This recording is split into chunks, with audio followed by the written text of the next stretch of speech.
दलितों के लिए बराबरी की बातें करना आसान है और उन्हें बराबरी का दर्जा देना बहुत मुश्किल है।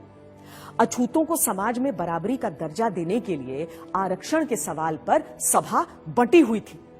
ऐसे कई सदस्य थे जो ऐसा मानते थे कि अगर आरक्षण को लागू किया गया तो देश अगड़ों और पिछड़ों में बंट जाएगा। इसीलिए सार्वजनिक तौर पर भी और निजी तौर पर भी आंबेडकर को यह समझाने का प्रयास चल रहा था कि आप आरक्षण की मांग को छोड़ दीजिए।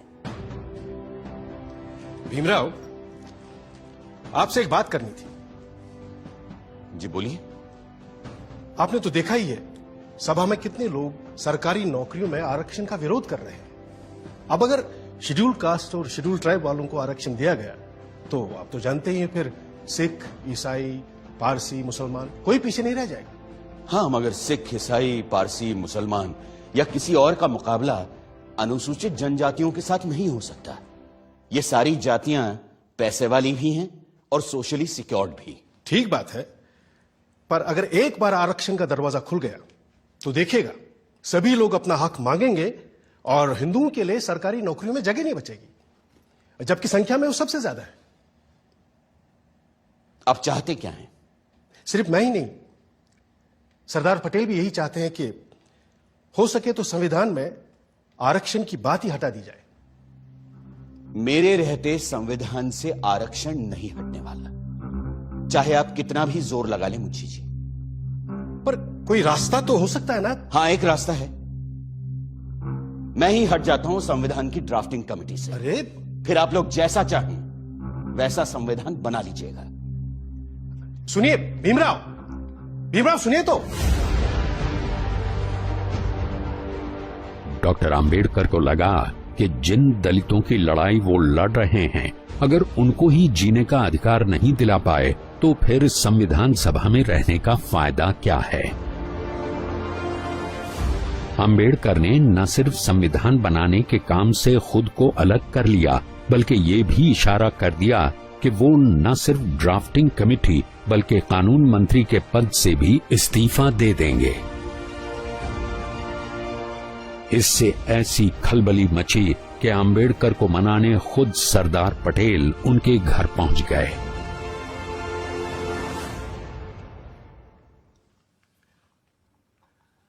मुंशी जी की बातों से आप नाराज हो गए भीमराव? लेकिन वो तो आपकी बात लेकर आए थे मेरे पास, इसीलिए मैंने कहा कि मैं ही ड्राफ्टिंग कमेटी से हट जाता हूं। आप तो जानते हैं कांग्रेस क्या पूरे भारत में दूसरा और कोई है ही नहीं जो हमारे संविधान को आकार दे सके। खुद बापू भी यही कहा करते थे। लेकिन आप उनकी बात मानते कहां हैं पटेल जी? गांधी जी पिछड़ों को रिजर्वेशन देने की मेरी तजवीज से सहमत थे। पंडित नेहरू ने तो खुद पंडित होते हुए भी यह कहा कि सदियों से हिंदुओं ने निरीह अछूतों और आदिम जातियों को बेबसी, दरिद्रता और अशिक्षा में रखा। फिर अगर हमें उन्हें सबके साथ बराबर लाना है तो हमें उन्हें स्पेशल ट्रीटमेंट देना ही होगा।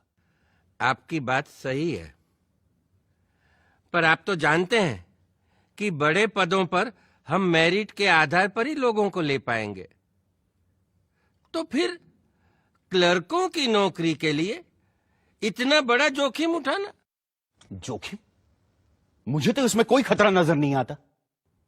खतरा यह है कि अगर हमने एक विशेष वर्ग को आरक्षण दे दिया तो बाकी के लोग भी आरक्षण की मांग करेंगे और भारत भर में जातिवाद का यह जहर फैलता जाएगा।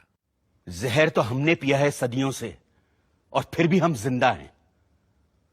रीढ़ की हड्डी तोड़ डाली आप लोगों ने हमारी, फिर भी हम लोग खड़े हैं।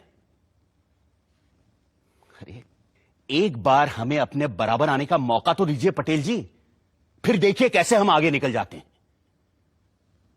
और यह काम बिना आरक्षण के नहीं होगा।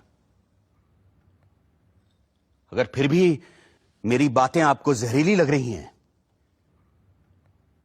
तो मैंने अपना इस्तीफा तैयार रखा है, आप खुद लेते जाइएगा। मैं बड़ा जिद्दी आदमी हूं आंबेडकर जी, लेकिन मूर्ख नहीं हूं।